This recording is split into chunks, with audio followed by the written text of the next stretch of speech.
di sini saya akan menjelaskan tentang salah satu sifat koligatif yang ketiga, yaitu penurunan titik beku.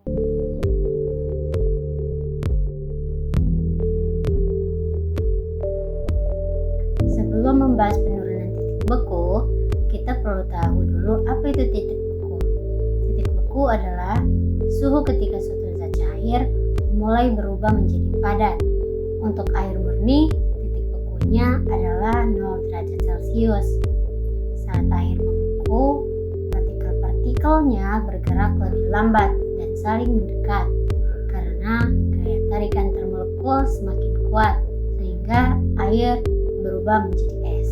Nah, jika dalam air ditambahkan zat terlarut seperti garam, proses pembekuan akan terganggu. Partikel zat terlarut menghalangi partikel air untuk tersusun rapi menjadi es. Nah, karena adanya zat terlarut, larutan harus didinginkan hingga suhu yang lebih rendah. Lebih rendah ini maksudnya lebih rendah dari 0 derajat Celcius agar bisa membeku.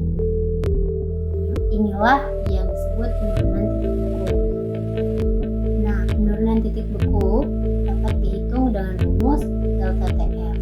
F ini yaitu freeze, artinya beku, sama dengan KF dikali M.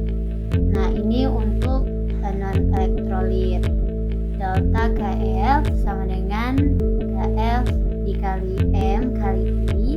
Nah, ini untuk elektrolit. Nah, salah satu contoh penerapan penurunan titik beku dalam kehidupan sehari-hari dapat kita lihat di negara Korea, terutama saat musim dingin. Para pekerja menaburkan garam di atas salju untuk menurunkan titik beku air pada es. Kenapa digunakan garam? Kenapa bukan yang lain? Nah, jadi garam ini bisa mencairkan salju karena ia menurunkan titik beku air yang melalui fenomena yang disebut depresi titik beku. Nah, air murni membeku pada suhu 0 derajat Celcius. Saat garam ditaburkan di atas salju, garam itu larut dalam air hasil lelehan salju dan terurai menjadi partikel-partikel kecil, yaitu ion. Kehadiran partikel ini dapat mengganggu pembentukan kristal es sehingga air harus berada pada suhu yang lebih rendah dan bisa membeku. Nah, akibatnya es jadi mencair meskipun suhu lingkungan masih di bawah 0 derajat Celcius.